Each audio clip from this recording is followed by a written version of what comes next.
Welcome to BitBoy Crypto. We can't let anybody else find out who we are. My eyes are up here. I personally would not advise that strategy. Bugs Bunny or Tweety Bird, how to make money in crypto. Oh, you're killing me.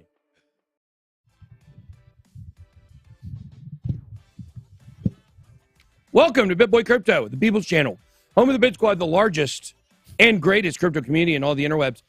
My name is Ben. No channel works harder to keep you in the know about crypto. Do you know?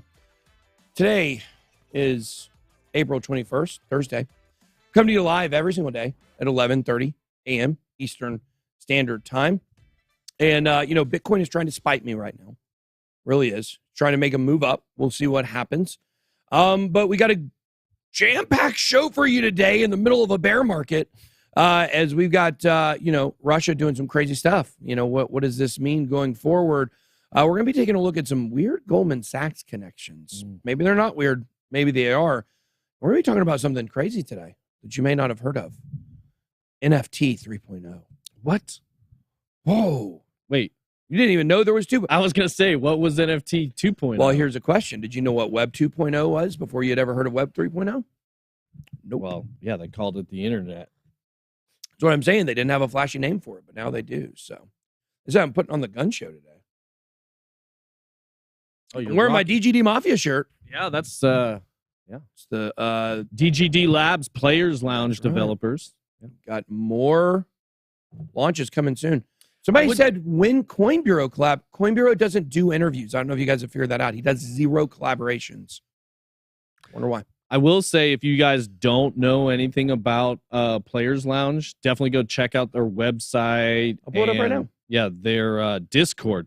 It's basically NFTs for NCAA athletes, basically helping fund that's not it. NCAA athletes. Is it playerslounge.io? I believe it is. Yeah. It's not playerslounge.com. So this is the Players Lounge. This is college football NFTs. Look at this. Look at that. That's a Tennessee Volunteer dog, I think. That's an LSU Tiger, I believe. That's a Texas Longhorn. Could there be LSU and Texas Longhorn NFT drops coming soon? I don't know. Maybe we'll just have to find out what happens. Not sure. But the Georgia NFT drop was extremely successful. Sold out in 2 or 3 hours. And maybe more colleges coming pretty soon. So we'll have to see what happens with that. We have gotten neck deep in the Players Lounge these days. We're excited about launching a sports wing. And more about that in the future. All right, guys. Let's go ahead and get started here. With the markets course. Don't forget to follow BitBoy_crypto or BitBoy Crypto on YouTube and our other channels. Frankie Candles at 11. Let's get this BitBoy Bits channel up to 4,000 today. Be good. If we could just take one of these channels a day and we can get to different mile markers, that would be great. We would certainly appreciate that. Also, don't forget to follow us on Twitter. Hey, I made a new pin tweet. Really? Yeah, new pin tweet. 832.2 thousand followers. Did you hear about MM Crypto, by the way, taking a break? Somebody mentioned in the chat yesterday, but so I reached out to him yesterday and just to check on him, make sure he's okay. He said he's fine. He said he just, he needs a little bit of a break. So, some stuff going on, but nothing extremely dramatic. It's just, when you make videos every day, sometimes you need a break. Fortunately, we have built BitBoy Crypto here in a way. When I need a break, we have people that step in. And so you guys don't have to take a break from crypto. If I go on a trip or, go play some poker or whatever the case may be, very appreciative to Frank and DZ and, Jay Chains when he hops on, Nick DeMonte when he hopped on a few times. And that's great. But, a lot of people are like kind of one person operation, one person face. So, you know what? Sometimes you need a break. But he said everything's fine. So, you guys, just be respectful when some creators need like a little bit of a pause, a little bit of a break. Yeah. People have mental health issues. I'm not saying that's what this is, but in general, people need that. So yeah, he spent all that time building up all that stuff, got all those cars. Now he needs to go drive them a little bit. Yeah, exactly. That's what you got to do. Live some life. Thank you, Coinbase NFT, for verifying Pluto Alliance on your platform the way it should be. OpenSea removing the verified blue check mark from Pluto Alliance is going to go down as one of the most pivotal moments in NFT history. Trust me on this one, and that is a fact. But you can go to nft.coinbase.com Here is the Pluto Alliance. You can see we are verified here on Coinbase. So thank you to Coinbase for that. Don't forget to follow BitBoy_crypto on Instagram and Twitter. 100. Let's see, is that the right number? I want to break 150. We're at 149K followers here. LinkedIn too. We're live on LinkedIn right now. We're live on LinkedIn. You know, we got a lot of followers over there. Thank you to all our LinkedIn audience. Don't forget to hit up hitmerch.com. All right, let's go ahead and get started with the actual video. Crypto market's up about 50 billion, 1.95 billion. Volume a little bit better, but I'll be honest, I don't get excited about the volume unless it is 100 billion plus. Bitcoin dominance at 41.3%, rising pretty dramatically. To me, the action that we've seen from Bitcoin lately has been, and the dominance has been very indicative of bear market activities for Bitcoin dominance. Yeah, I was just about to ask, do you think what we're seeing is money out of alt slowly flowing back into Bitcoin as we move into a bear market? I do. And so you think we'll stair step that dominance up a little bit? Slowly? I do. Yeah. I do. So what's interesting is, similarly, right, we didn't get the highs we thought we were going to get from the high of the market. We didn't get the lows in Bitcoin dominance that we expected. So because of that, I think that Bitcoin dominance won't climb up back up nearly as high as it was, but I do see it approaching back to 50% at least. I made this tweet yesterday on, do you know my favorite place to tweet? Twitter. The good thing about bear market, and tell me how true this is, TJ. The good thing about bear markets in crypto is that the most dedicated delusional people refuse to admit we are in one until the bull market is back. So it's almost like they don't even exist. Yeah. That's facts right there. That was us. Yep. What bear market? It's coming back next week. We're going to the moon. You know what? When I was a kid, I wanted to be an astronaut. Yeah. You know, I was thinking that, this job of crypto YouTuber going to the moon didn't exist back then, so. Well, now, with the help of Elon Musk. I tell you what, here's what I would tell a lot of people. This is just a side note. This is a personal journey, self-help moment for a lot of people. If you're younger and you don't know what you want to be when you grow up, or even you're in your 20s or even your early 30s, here's something to think about. Maybe what you're going to be doesn't even exist yet. Because I spent a lot of my life trying to figure out what I was going to do. And crypto YouTuber had not been invented. So there we go. All right. Back to the markets here. 27.5 Paraguays you can send an ETH transaction. Bitcoin coming in at $42,332. Now, I will tell you, I think it is pretty interesting that the price of Bitcoin is now back up above 42,000, because 42,000 was a pretty strong support. Mm-hmm. Are we going to see a slope to support again? Or are we going to see kind of a charge back up to 44, 45,000? We'll bring Frank on just a second, get his thoughts on that. But Ethereum and Bitcoin both up, 3.59% and 5.35% for the week. Ethereum inching back to $3,200. Binance Coin almost exactly where it was yesterday. Same for XRP, Solana, Terra, Cardano, all a little bit of movement. We'd like to see Cardano get back above $1. Don't know if it's going to happen in the short term. Let's look at the biggest gainers of the day.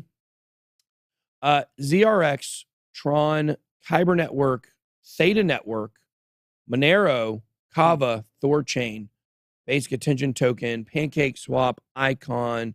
A lot of coins over 6%, over 5% gains.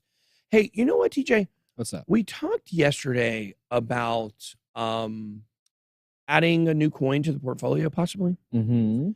You know what I was thinking about? I was thinking about, should we ask the audience what coin to put in the portfolio? You mean like throw a couple? Yeah. Sure. Well, I was thinking 3 specifically. Yeah, I mean, yeah.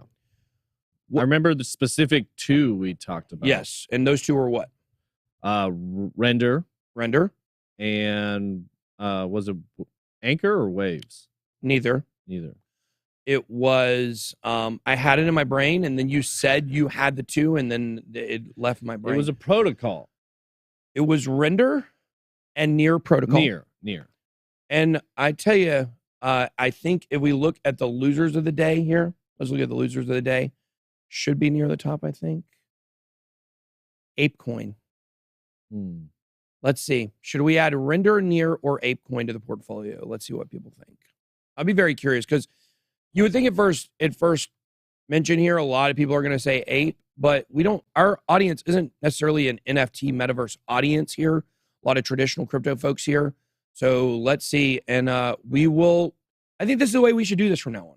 Sure. I think when we have some tough decisions on what to add, I think we ask the audience and see what they say. Should I put the tickers? Yeah, put the tickers. Yeah.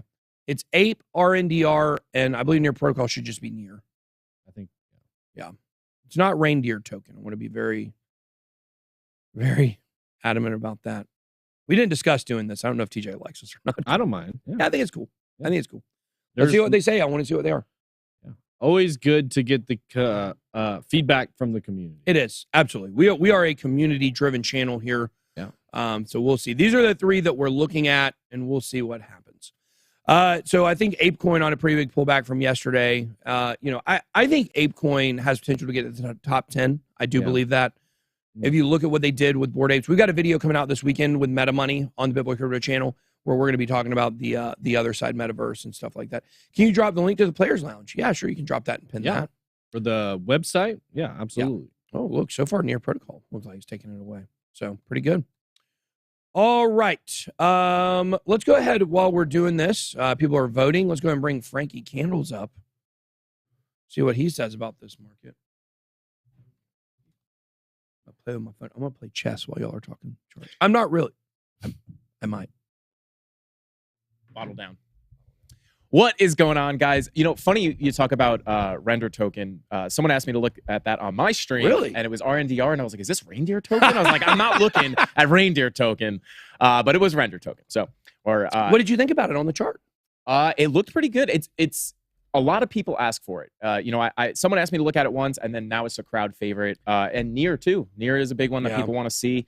Try to think of a couple more that people like to see. Near taking the lead here. Yeah. Oh boy. I was looking at render yesterday on the chart, and it's like on a long-term basis at a decent-ish support spot. Yeah. I would agree with that. It looks pretty good. Like I said, a lot of people are asking for it. So maybe might think about it. I've been looking to pick up Ape too, and I just keep missing my entry. So maybe we do get a little bit of Ape when we mutate the Bored Ape. We're gonna do that next weekend. So all right. Yeah. Well, guys, Bitcoin with some more green price action. Who could hate on that, right? But we're going to take a look at the charts. I have some bullish stuff to look at. I think we could come up maybe just a little bit more. We are rejecting off a key level of resistance right now in a little scalp short. I actually might have hit my take profit already, but just caught a little scalp short off that key level of resistance. So we're going to have to keep an eye on that, but there are some things that are starting to turn around on the lower to medium time frames that are looking like we could have a little more bullish action coming here soon. But let's go ahead and jump right into the charts. Get rid of that. And then, let's go ahead and start. I'll go over this like super briefly. You guys know there's a blood diamond on the weekly. Now, I just want to talk about this for a second, just because, it's not impossible that this has played out already, right? I think a lot of people think, the blood diamond pops up and we just think we're going to zero. But that's not always the case. Now, this is always in the back of my mind. We also have a really strong number on the bearish side here for the DBSI. We have that 23 versus the weakest number, -5.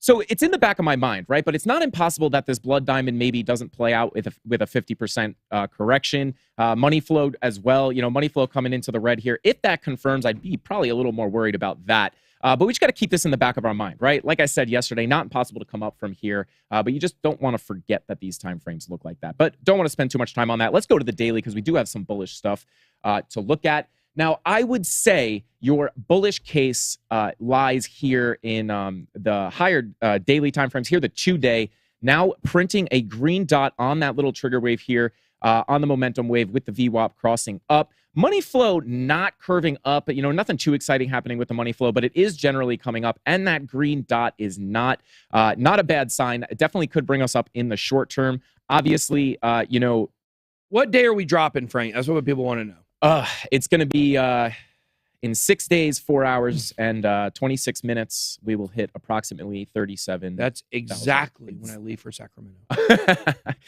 But yeah, so obviously daily money flow in the green, also a pretty good sign. Now, with the longer time frames having those bearish signs kind of looming, I am cautious about this, but you never know. We might come up into a nice big green wave. And like I said yesterday, maybe we could work our way up to the top of that bear flag, which I would start to be very, very cautious if we make it up that far, because I think a harsh rejection at that point would be likely. And what number is that at?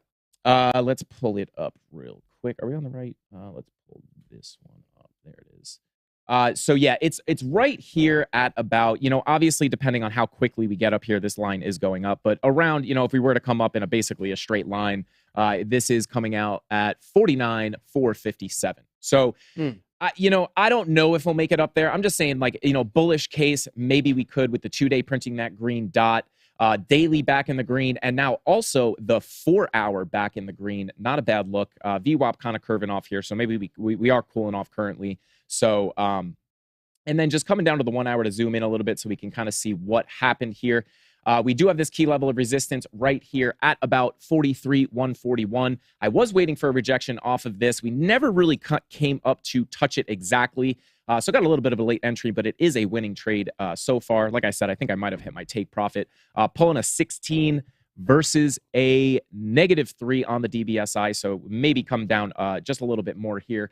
But yeah, that is a key level of resistance. If we want to continue higher, we're going to want to break through this, land on top of it, flip it to support to continue higher. And like I said, absolute bullish case would be working our way back up to the top of this bear flag, where I would start to be very careful. You are also going to encounter this 200-day moving average on the way up, which obviously is where we got our last really harsh rejection. So kind of why I'm not really banking on, getting up here all the way, but you're going to encounter this right here.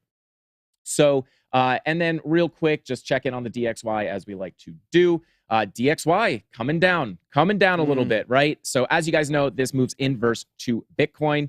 Yeah, so when this comes down, Bitcoin goes up. So this is a good sign for Bitcoin when you see it coming down. It does deviate at times. It doesn't follow it perfectly inverse, but definitely a good thing to keep an eye on. And, basically, guys, I kind of have two, obviously two, the bullish and the bearish outcomes, right? Bearish outcome, the blood diamond, the money flow crossover into the red on the weekly could bring us down a lot. It has historically brought us down 50% in the past. So that is obviously the bearish case. We're either going to come down to that golden pocket at about 29,000, right? That would be my next target if we were to really break down through this bear flag and start heading downward. I do think we would get a bounce off of this golden pocket. Let me just zoom out a little bit.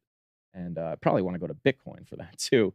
But yeah, if we break this bear flag, wind up breaking out to the downside, which these patterns typically do, I think we could come down to this 29K level. But bullish case, I know a lot of people are saying this is the bottom, and I will point this out, right? We talked about this when I first started my channel. It's called a running flat correction, where you come up, you come down, right? You find support on this level one more time, and then you come up and make a higher high like we did right here, and then you come down and make higher lows over here to continue upward. That is a bullish case. And then lastly, where did my Glassnode chart go? This is the other, this is the dormancy adjusted, the entity adjusted dormancy flow, right? This has marked the bottom almost perfectly 5 times in a row. Now, these things are right until they're wrong. And right now we've been in this green area longer than we ever have. So this is one of the bullish, puzzle pieces that I can see. I know a lot of people are saying we've hit the bottom. We're going up from here. I generally am still waiting to see those longer time frames flip around before I start thinking that. So I am leaning a little more bearish still, even though we could come up in the short term. But, this is, we got to cover both scenarios. So this would be a bullish puzzle piece, indicating that we could possibly be hitting a bottom. So I did just want to bring that up because I know we've been talking a lot of bearish stuff, but, this is a pretty good sign. And then in the short term, that 2-day green dot, and then the 4-hour money flow crossover is very good. I think that could bring us up in the short term. That's all I got. Back to you, Ben. Bing, bong.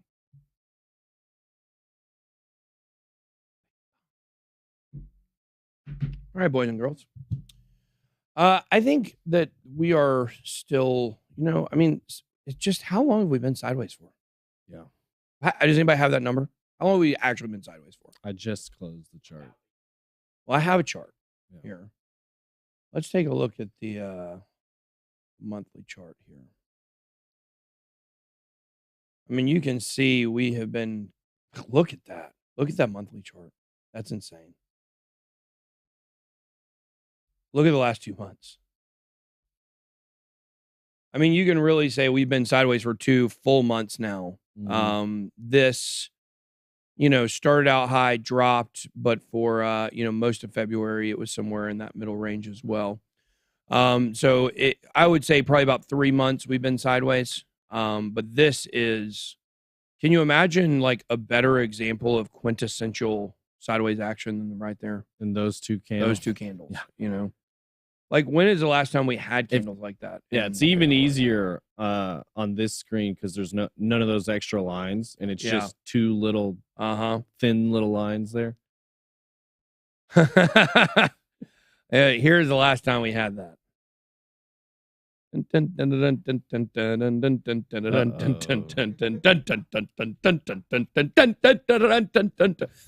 Pretty much exactly where we're at. Let's see from the top. 1, 2, 3, 4, 5, 6 months, 7 and 8. Let's go take a look. From the top, make it drop. 1, 2, 3, 4, 5, and 6. But you could make a strong argument. You could really start about here because these are almost exactly the same here. I mean, not really. This actually goes up a little bit more. But basically, we are in months 5 and 6 here. That was months 6 and 7, or was it 7 and 8? Whatever it was. 8, 7, and 8. Right in that same range. Right in that same kind of month range for these kinds of sideways candles.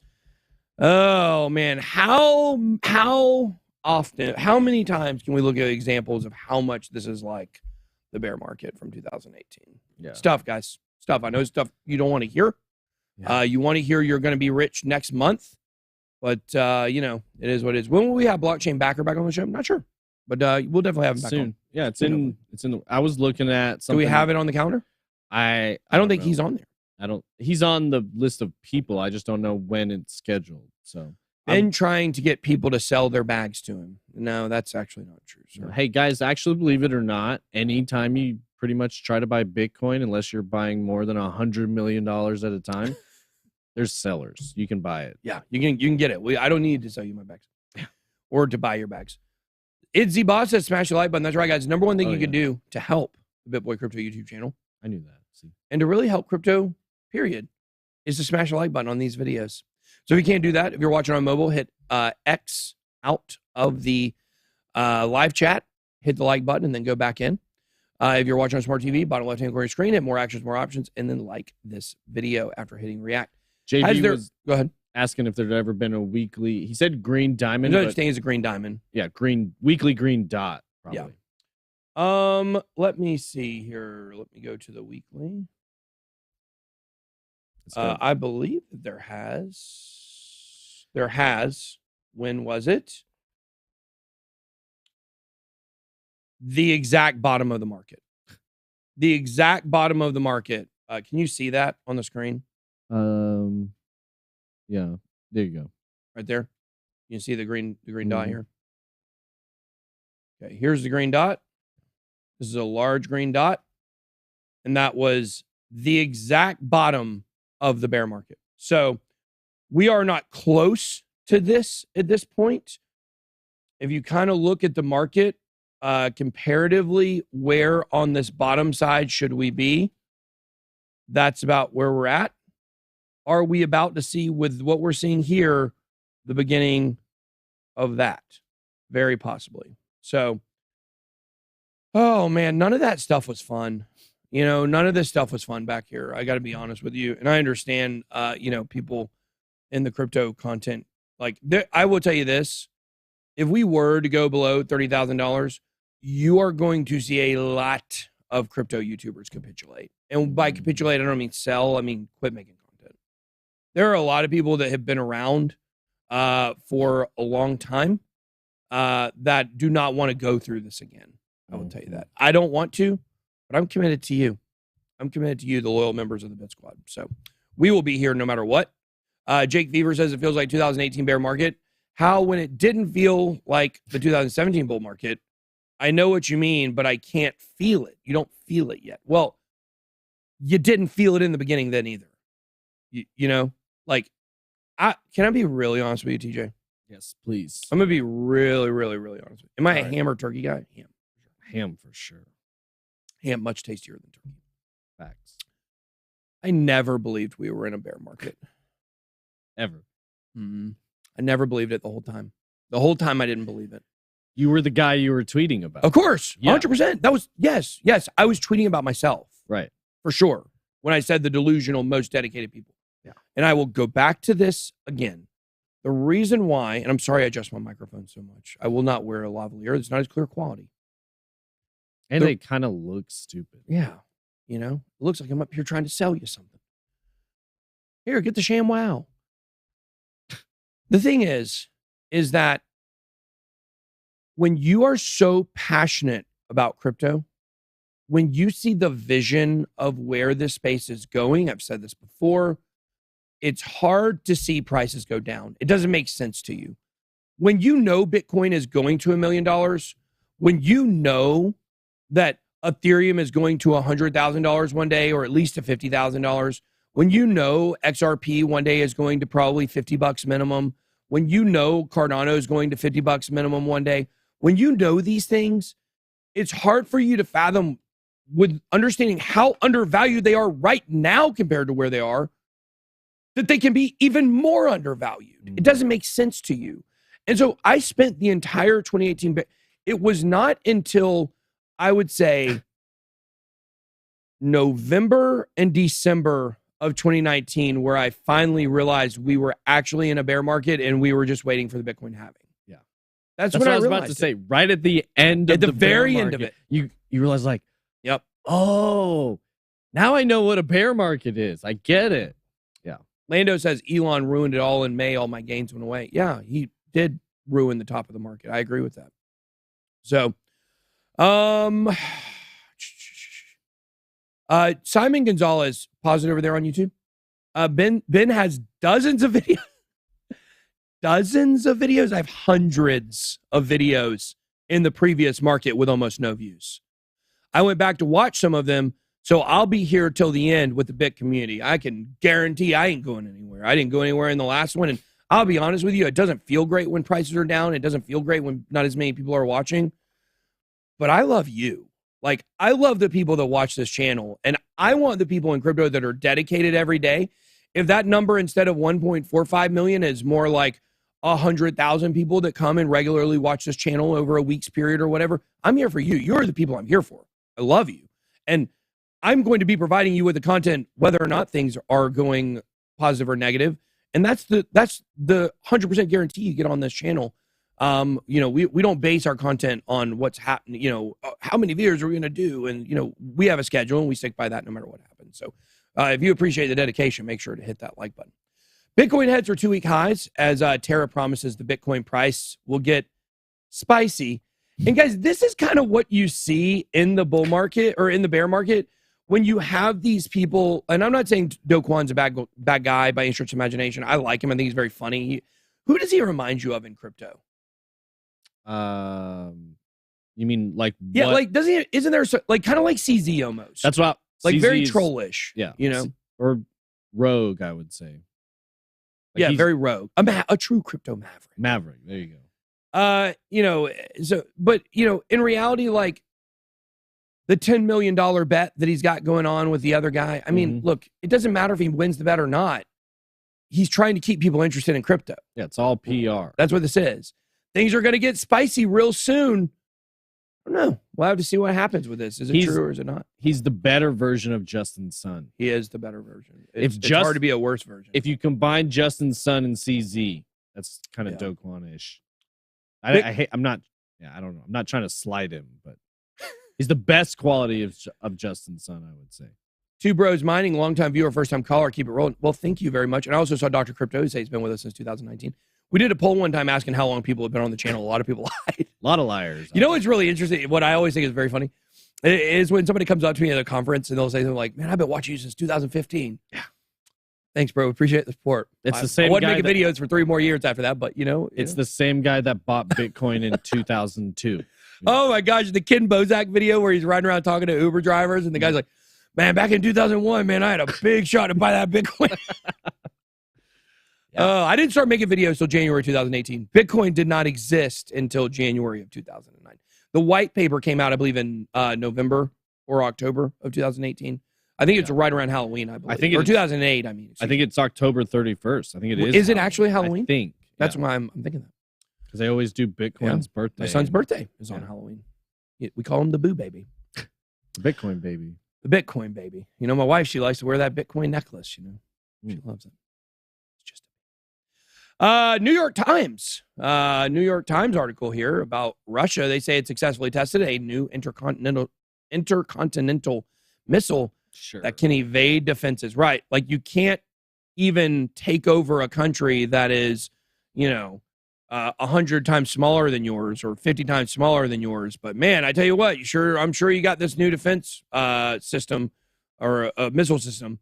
It announced on Wednesday it successfully launched a new missile. No one, I will tell you this, no one is going to be scared of Russia after this.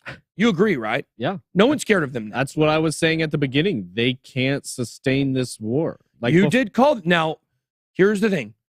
We both were right in some regard. I told you I believed he was going to invade and do something crazy. Right. And you said, no, he's not going to do it because they possibly can't sustain a war. I was right. Yeah. He did invade. He is crazy. And you were right also because it's very obvious now they can't sustain a war. They could never fight a war on two fronts. No. So, yeah, he called their bluff, and then the U.S. like, all right, guess we're doing this. Yep. Yeah. So we'll see what happens. Even though the test was successful, even if it was, it doesn't appear ready for use. I mean, this is just more posturing by Putin here. Russian oil shipments dropped 25% in a week. And this is because, more, people are turning away from the Russian oil if they can. Crude oil shipments from Russia fell 25% in a single week as the economic consequences of Moscow's war in Ukraine continue to mount. Russia shipped 3.12 million barrels of crude oil a couple weeks ago. It's a 25% drop from the previous week. So, see, I think a lot of this has to do with forcing people to show their hand. Just like this stuff with Twitter and BlackRock and, with Elon and Tesla and Twitter and all that, regardless of the end result, like this thing for Russia, obviously I think they probably thought they could win, maybe, but it's a lot more about forcing the West to actually play the hand of sanctions. Like you say, you'll do all this stuff, but we're going to actually force you to show your card so the whole world can see you're willing to sanction and cut off a whole country from the economy. Yeah. Same like Elon Musk is doing with Twitter.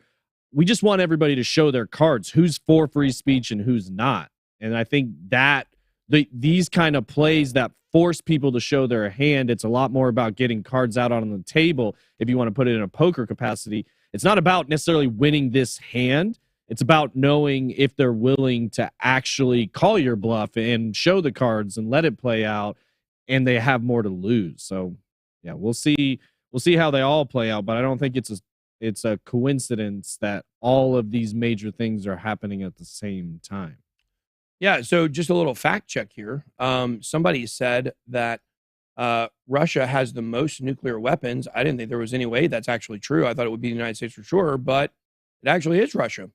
Or more. So a lot of people in the chat are saying that, of course, they could take over Ukraine if they wanted to. They could just fire a bunch of nuclear weapons. Well, yeah, but that's a straw man argument because they're not going to do it because they know that would be the imminent destruction of themselves. That's what I'm saying. They don't want to play those. It's Schrodinger's cat here with nuclear weapons, basically. You can do something, but if you do it, the result is something totally different, and therefore nobody's going to actually do it. It's like opening up a cup of glasses and dishes that are up against a glass cupboard. As soon as you open it, like, yes, the glasses are not broken, but when you open it, they are broken. Same thing. Yes, Russia could do it, but if they did do it, they would, it would be their own demise. I actually don't. I will tell you guys this. I want to be honest with you on this. I don't believe this at all. The United States did have a lot more than Russia. I think Obama actually did something to kind of make sure that we destroyed part of our nuclear arsenal to kind of lower the level. Those ain't really destroyed. Let's be honest about that. Yeah. Those are somewhere. I would say the United States still has access. Any information like this is all cat and mouse. Intelligence posturing with 100%. superpowers around the world. Yes. So, yeah, the United States could destroy the whole world if it wanted to, but why would it want to do that? The motivation level is very low for something like that. All right. Also, interesting news here. U.S. targets Bitcoin mining company in latest round of Russian sanctions. This is BitRiver. It's a company out of Switzerland, I believe, if I remember correctly. Yes, Switzerland-based BitRiver AG, a Russian Bitcoin mining operation. Pointed out the company operates out of 3 offices across Russia despite relocating legal ownership. Undersecretary for Terrorism and Financial Intelligence, Brian Nelson, stated the U.S. has imposed several rounds of sanctions on Russia. BitRiver was designated as having operated in the technology sector of the Russian Federation economy. So they're trying to shut down any Bitcoin mining operations that have anything to do with Russia. So there you go. More control, more sanctions. More sanctions. U.S. investors realized 6 times more crypto gains in 2021 than UK investors. What I'm about to show you guys here is insane. The amount of money that people in the United States have made in crypto, which I like to think a lot of those people watch this channel, I would think. Let's see how we're doing against the UK these days, guys. Oh, they got a way bigger YouTube channel, but look at that. Who's making the money? That's right.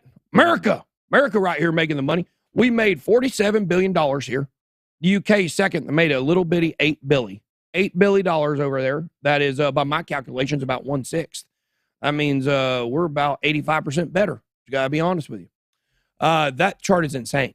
That is insane. Would you have thought this was true? Germany, number 3. We got Carl and MM Crypto folks over there. I think this speaks kind of to the spirit, the American spirit a little bit. Because, we're risky. We're renegades. That's what I'm saying. Yeah. UK is a lot heavy. They lead the charge when it comes to regulation in a lot of ways. They're going to over-regulate, and their citizens tend to be more accustomed to that.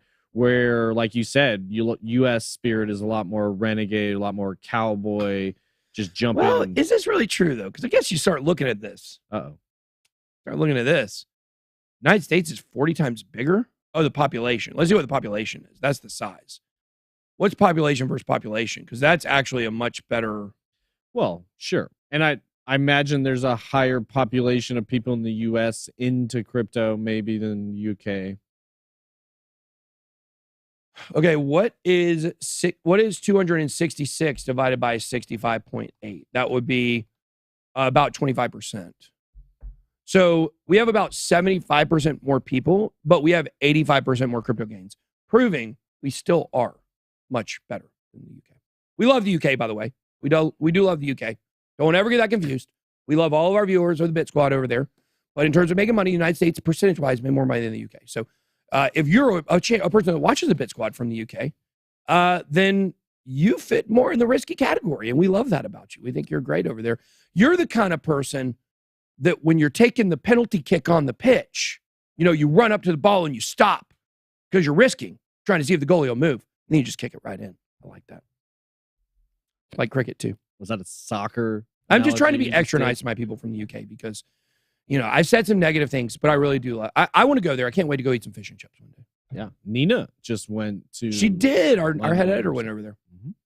Oh, ApeCoin ended up winning. Do you see that? Yeah. Wow. That is really interesting. 1%. It's close. Minimum Underdrive says we love you, but we are better. I'm sorry if that is actually a person from the UK or not. Or they say, just reiterating what I said. But anyways, yeah, more does not always equal better. That's true. That's right. Whatever helps me sleep at night. That does help me sleep at night. So I love our people from the UK for sure. Okay, moving right along here. Let's see. And this is a very interesting story here. Halfway there, guys. We are literally halfway in between halvings. Only 744 That's it, guys. Days left. Now, that would mean that's actually not bad. Bitcoin usually peaks out about a year and a half after the halving. So that would be, let's just call that 500 days. I mean, guys, we're only about approximately, I want you to think about this, we are only 1,250 days away from new all-time highs. That's it. 1,250 days. We can make it through, guys. That is 12. Well, we're Monday through Friday here, so what's 1,250 divided by 5? Wait, so that's That would be what is that? 250. 250 days, 250 weeks. So it's only 250 weeks of this show, guys. No, that's not right. That's math is not right. You said 1,200 Divided by 5. Yeah. 250. Okay, so we'd have to minus. 240. That is only basically 1,000 more shows. Yeah. It's about 1,000 more shows before we get back to all-time highs. Basically 3.2-ish, You know what we should do? 3.3-ish years. You know what we should do? So we're doing this big video next weekend, I believe, where we're going to be going over exactly when I think that we're going to hit all-time highs. We're going to map the cycles and figure it out. Mm-hmm. We should do a countdown on the show There you go. that says 1,142 more days until we hit all-time highs. That'd be fun. That would be fun. Let's do that. That'd be fun. But then, of course, we're handcuffing ourselves to a date. Maybe we don't want to do that. Hey, it worked. We It were worked close. last time. We were very close. We Yeah. were very close. So people didn't want to hear it, but we were. 744 days left till the Bitcoin halving. Why is this important? The Bitcoin halving is the single biggest fundamental factor and catalyst in the price of Bitcoin. Online chatter about the next Bitcoin halving event is intensifying. This is how you know bear market stuff. Those talking about it seem excited that the crypto community has only around 2 years until this event takes place, leaving many outsiders wondering what it is and why it's so significant. Indeed, Bitcoin is approaching its fourth halving event, or the fourth protocol design 50% reduction in block rewards happens every 210,000 blocks, or around every 4 years. Let's see here. 2024 approximate. They don't actually put the approximate. I would be curious to see. May 4th. Well, yeah, but that's the same thing the Bitcoin block halving says. Or bit reward have, well, whatever that website is that counts it down. That's probably where they got the number from. But as it gets closer, it does change a little bit. So because it's blocks, it's not actually whatever. We are going to see this go down from 6.25 Bitcoin per block, as you can see right there, all the way down to 3.125 Bitcoin per block. What will the impact be? After the 19 millionth block, 730,002 was mined by SBI Crypto on April 1st. Came clear that only 2 million Bitcoin was left to be issued out of the total 21 million Bitcoin. Historically, halving events have been followed by steady and significant price increases over time, peaking within 1.5 years after, exactly what I just said. Should the same thing happen with the next one, it would be good news for Bitcoin investors. So here's what I would tell you guys about this. Anyone who tells you that the Bitcoin halving is not the biggest factor in the Bitcoin price, they don't know what they're talking about. That's what the Bitcoin 4-year cycle is based off of. But I want to give you guys an easier way to think about this Bitcoin halving, because how many of you guys mine? How many of you guys mine on a large scale to where you're earning a Bitcoin every day or a Bitcoin every month even? Not very. $30 million in mining equipment in energy to earn 1 Bitcoin per day? Was that the right number? I can't remember the number. I think that was it. I think it was $30 million a day. I think that was right. Yeah, to equal 1 Bitcoin per day in mining. An easier way to think about this, because a lot of you can't grasp the perspective of what does this reduction really do? Okay, well, this is a better way to think about it. Right now, on average, every single day, there is 900 new Bitcoin being brought into the supply. Starting in March or April or maybe May of 2024, that number will drop all the way down to 450 Bitcoin per day being mined. Think about that. When you think about it in days and you think about how many people are out there buying Bitcoin, it starts to put into perspective that tightening of the supply. So, people like Michael Saylor understand this. And that's what, that's what, a lot of us base a lot of our projections on. I saw that question. It was a good question. It's weird. I see all the best chats. Michael Allen says, but what if Bitcoin hits all-time highs this year? Does that prove that halving has nothing to do with it? No, absolutely not. Okay. Here's what you have to understand. If we were to break off of the 4-year cycles with Bitcoin, the Bitcoin halving is still going to play a massive role in the Bitcoin price. Yeah. It can't not. It controls the entire production. Oh boy. It controls the entire production of Bitcoin. Let me fix this, boys. And as long as it's having a dramatic impact on the price of Bitcoin, the price of Bitcoin continues to have a dramatic impact on all altcoins. It will remain part of the overall crypto cycle system for a very long time. So here's the thing. If we were to go to all-time highs this year, it's going to be based on the ETH merge happening later in the year, and it would be based on a spot ETF getting approved. But I really reiterate to you guys, this is the same thing people said in 2018. It didn't happen. Okay. So, will it happen? I hope so, guys. Like, I hope I'm wrong. I hope we get off 4-year cycles. I hope we go to all-time highs. Do you know how much money I'll have if Bitcoin goes to $150,000 at the end of this year? Do you know how much I want that? Desperately. But my opinion on what happens in this market is not based on my desperation for more money. It's based on facts and reality. That's what we give to you here on the channel. So, all right, moving right on. Goldman Sachs reportedly seeking closer ties, with FTX crypto exchange. Interesting. Goldman Sachs is reportedly looking to help crypto exchange giant FTX navigate its way through U.S. regulations. What do you think this means? Like, pay the right people to get where you want to go. And what have we been talking about? They said I desk pulled my project. What have we been talking about is probably coming for FTX this year? We've mentioned it several times. Leverage trading? Yep. A lot of regulation to get that cleared. Yep.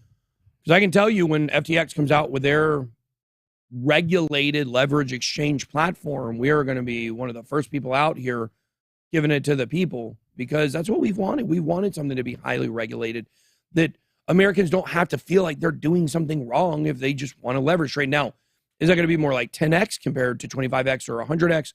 Probably, but you shouldn't be going higher than, well, as a new trader, you should never be going higher than 5 or 10x. But, there are some arguments. Look, I'm just going to tell you what I like to trade with. I'm not telling you should do this. It's extremely dangerous. I made a lot of money with it. I've lost a lot of money with it. I made more money with it than I lost, for sure, but only because I cashed out. 25 to 35x is what I really like to trade on. I think that's the true degen, but also leaving yourself enough wiggle room to put stop losses in. So, but if they come out in 10x as the max, then I'll be totally great with that. If they come out in 25x as the max, that would be ideal in my opinion. 100x is pointless. 100x, you're throwing money away. Don't ever trade with 100x leverage. So, unless you're Frankie Candles with $1 on the end of the year. You're doing it for fun. You like to burn money for fun. Max Kaiser likes to rip it up for fun. Yeah. The two were said to have talked about ways in which Goldman Sachs could advise FTX on the latter's plan to offer retail trading. That was one thing I was going to say about this. It's interesting to me, and this is always what's been fascinating about watching Goldman Sachs' involvement with Circle and USDC, to watch. We had all these crypto people and all this like crypto businesses that existed, and somehow Goldman Sachs has weaseled their way into being the person that kind of the arbiter to now decide if FTX can get through the regulation or not. Who do you think knows more about this stuff? Sam Bankman-Fried, as far about like a crypto project versus in making it work well. Yep. But they know how to get you through the government's hoops. Because all the people that work to the high levels are probably from the government or advisors. So, and that's why they're so closely tied. Elon Musk doesn't like the tweets that he's not the founder of Tesla. Hey, what's funny is I actually saw a video where someone specific, it was an interview, and someone specifically said, did you ever imagine that you would found this incredible car company? And his response was very interesting, because he did not acknowledge the fact that he did not found Tesla, and he actually stole it from the two guys who actually started it. Look all this up, it's public knowledge. And he did not address that at all. He just went to, well, let me tell you what we do here at Tesla.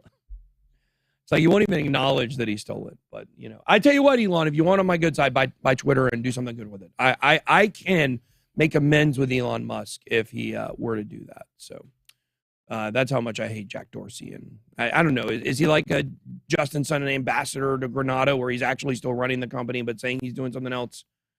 What do you think Jack Dorsey has actually wiped his hands of Twitter? Yeah, I think for the most part. I mean, he might still have lingering things, but I Yeah. think he's definitely removed as much as he could and continues to remove as much as he can. Goldman Sachs also says Apple and Meta lead in developing metaverse technology. Sure. I mean, Meta has the freaking Oculus, or the Meta Quest, they call it now. Yeah, they have that. But is that really metaverse? I don't know. Bank is more positive on VR. This is interesting. Goldman Sachs is more positive on virtual reality than augmented reality. You've actually been exactly the opposite, correct? Yeah, typically. Yeah, I thought AR would be easier to implement rendering wise and kind of incentivizing real world tasks. So. Yeah, it feels a little weird to me. If I'm going to go in the virtual world, I'd rather just go in the virtual world, I think. And by the way, a lot of people have brought up this phenomena that occurs when people use an Oculus. They buy an Oculus, they use it a few times, they put it up, don't really use it again, or they use it, kind of gives them a headache, and they move on and they don't use it anymore. Guys, that's technology. How many of you were locked on your phones in 1997 and you couldn't get off of it? Well, I was going to say, kind of reminds me of the Nintendo Wii. This was the early kind of action-based stuff. People get it. Well, no, TJ. Let me take you back a little bit further than that. Let me bring you back to, I believe it was called the Nintendo VR. What was it called? Here it is. This is it. This thing. It was called the Virtual Boy. Yeah. The Virtual Boy. It was supposed to be the coolest thing ever. It was a massive flop. Massive flop. It was basically playing Game Boy on a simplified version with a headache. Yeah. Nobody liked this thing. Everybody hated it, right? Well, now look how far the technology has taken us. And so when you look at the first iteration of this, and you look at the Nintendo Wii, they made it a lot better. Yeah. But it wasn't necessarily VR, but it had those AR elements and things like that in it. Yeah. I was just saying, I think it reminds me of that novelty product that you get, you play it for a little while, you enjoy it, it's fun, but you can only do Wii bowling so many times until you just put it down and never come back to it. I can see it's going to take the Oculus or MetaQuest or whatever some time to get some stickiness on certain games and experiences. Yeah. Well, speaking of stickiness and tying things together, here comes the Knotverse. Boom. Sandbox partnering with Slipknot and Knotfest to create the Knotverse. Slipknot, which is your favorite member of the band? I don't know. I couldn't name any of them. You couldn't name them. I like the one with the mask. They all wear masks, TJ. Yeah, I figured that was the joke. That was good.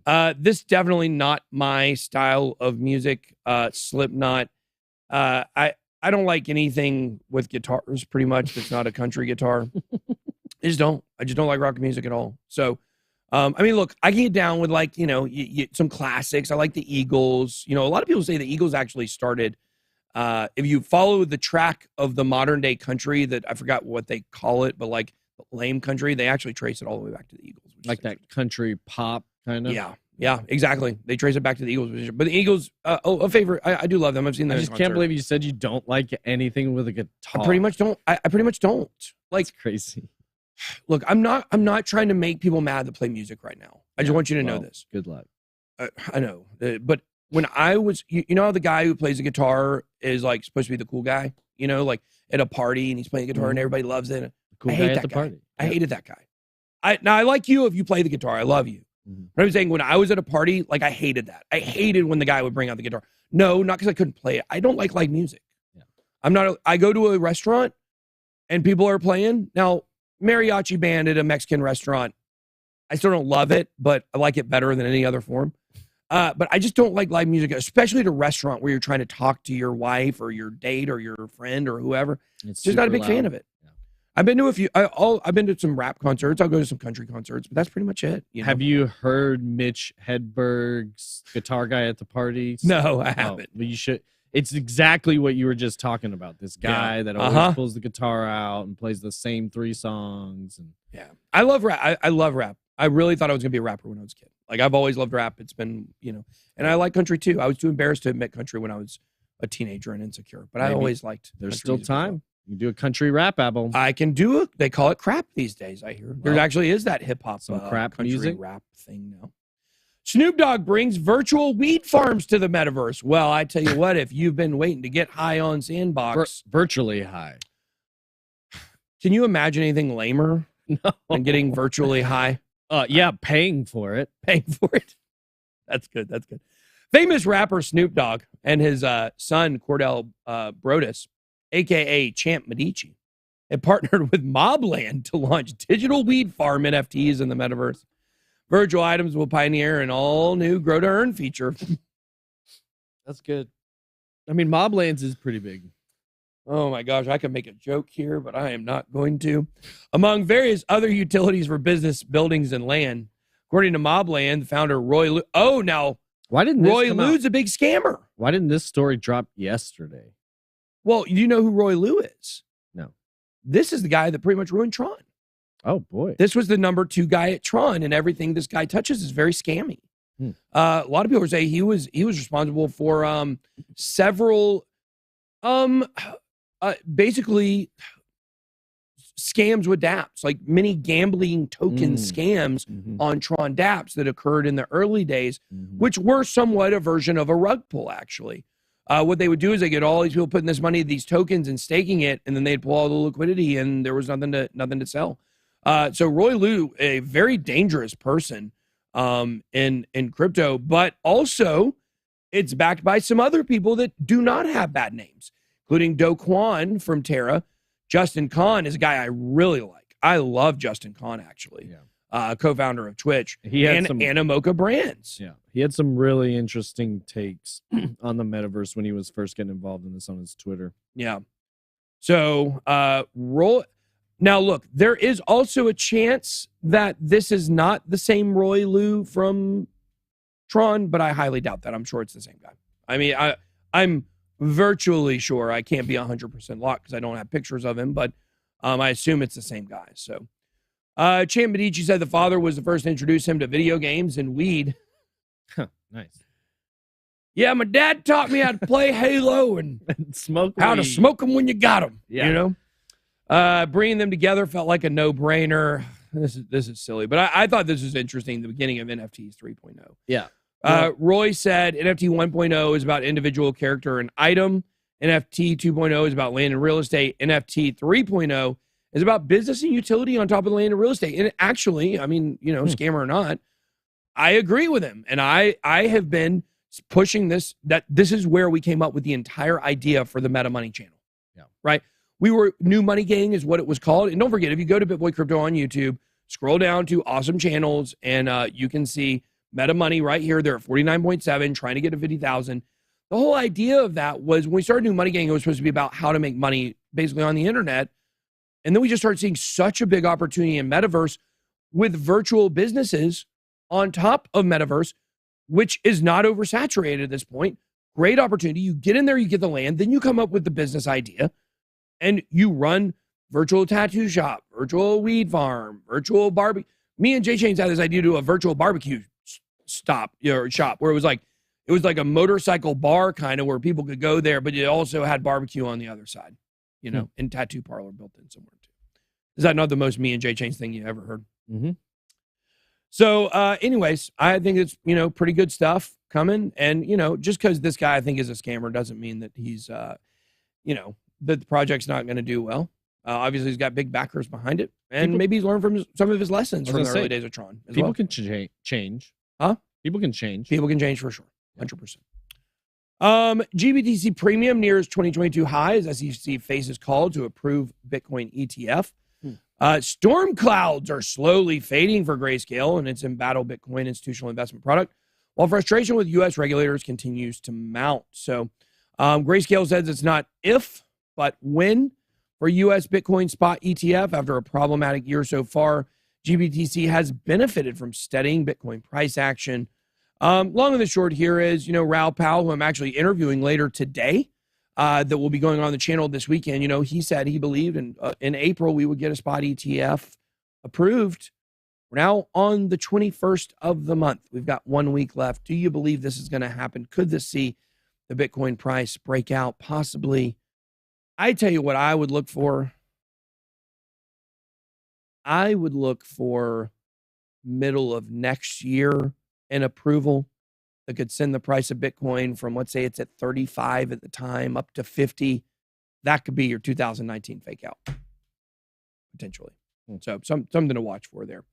I'll be honest with you. I disagree with Raoul Pal. Now, he claims to have, some sources to say it's going to happen. We saw how that worked out for me. I love Raoul Pal. Would never say anything negative about him. I think he's a great person, great human. What I'd say is I don't agree with him on that. I do not believe we will get that this year. I think we could potentially see it next year.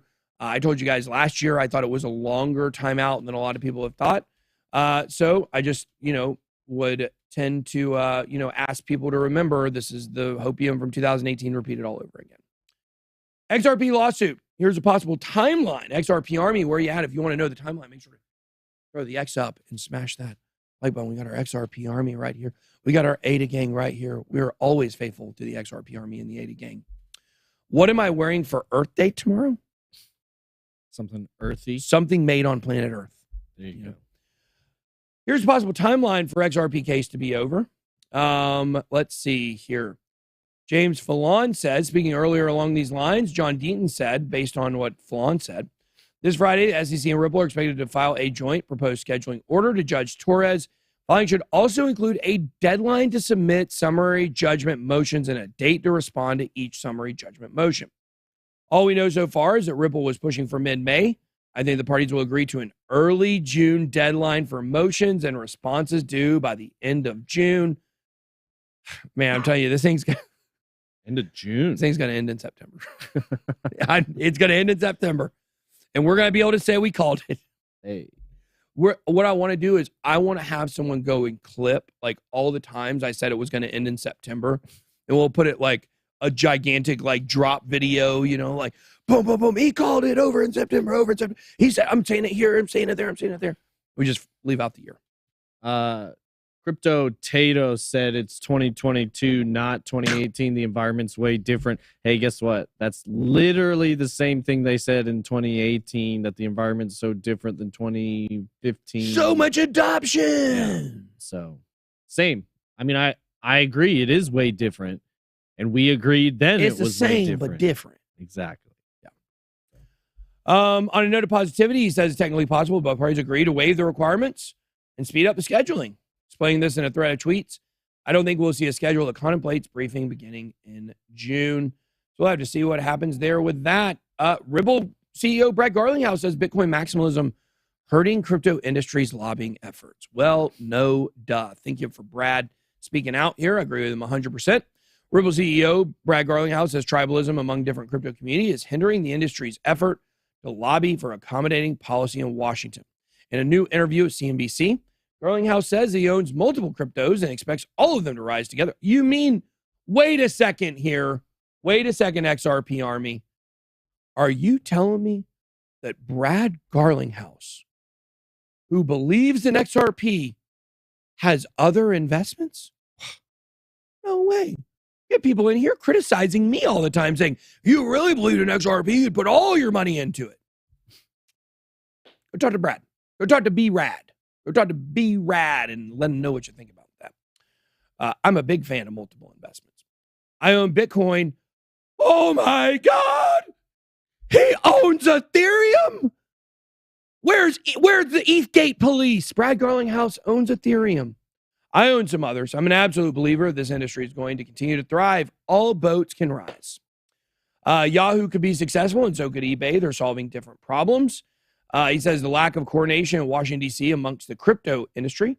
He finds it to be shocking. So there you go. He believes that people should own different cryptos, and I believe too. Quick hits here, just running through. Cardano founder talked about Singularity Net's AGIX ERC20 converter bridge.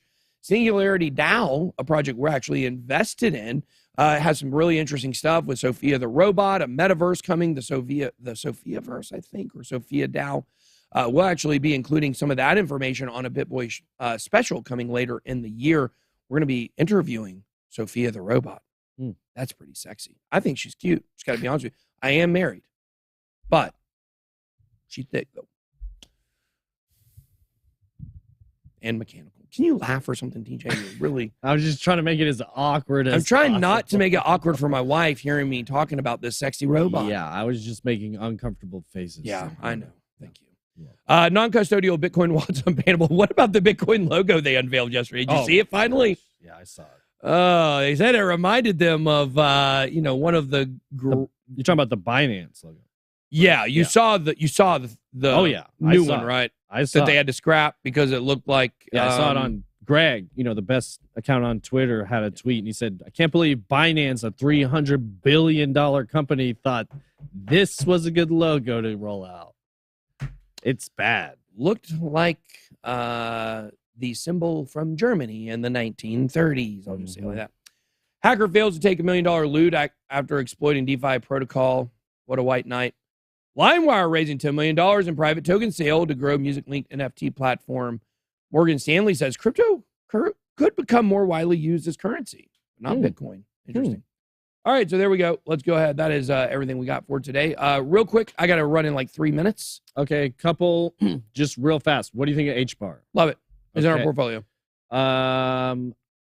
J.A. with the super chat. This was at the top of the show. I told him we'd come back to this. He said, I'm down in Cardano. Average buy-in price around $2.60.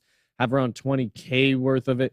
Would it make sense to sell now and buy Sandbox or ETH with it for shorter term gains, or just hold for the next Cardano for the next year or so? I would never sell a top coin to buy another top coin. Yeah. What I would do is hold on to what you have of Cardano and dollar cost average into the others. Yep. That's what I would do.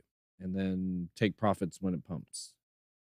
Is there a trick to make the connect? Yes. wallet So button? I saved this question about the Pluto Alliance We're gonna have staking Justin page. look into it. If you guys are having, this is a slight bug. We've experienced it. It's not across the board. It's just depending on your Browser. computer. Most likely, if you clear your cache, it will work. If you try that and it's still not working, hop in the Pluto Alliance Discord and they'll support you there. We have video coming out later today, I believe, where Justin's showing everybody how to do that. Yeah, So perfect. it'll be a 3:00 video that we rarely do. Informational purposes only for the Pluto Alliance. Apple. We'll do that Last question. Yeah. Apple Metaverse project next year. Do you think this will be the first time Apple innovates something after Steve Jobs? What I would say is this will, be a long line of failures post Steve Jobs. All right. I do not expect Apple Metaverse to be very successful. I don't expect, unless they go decentralized, which centralized companies won't do. Decentralization is the future. That's all I got. Be blessed. Bye-bye.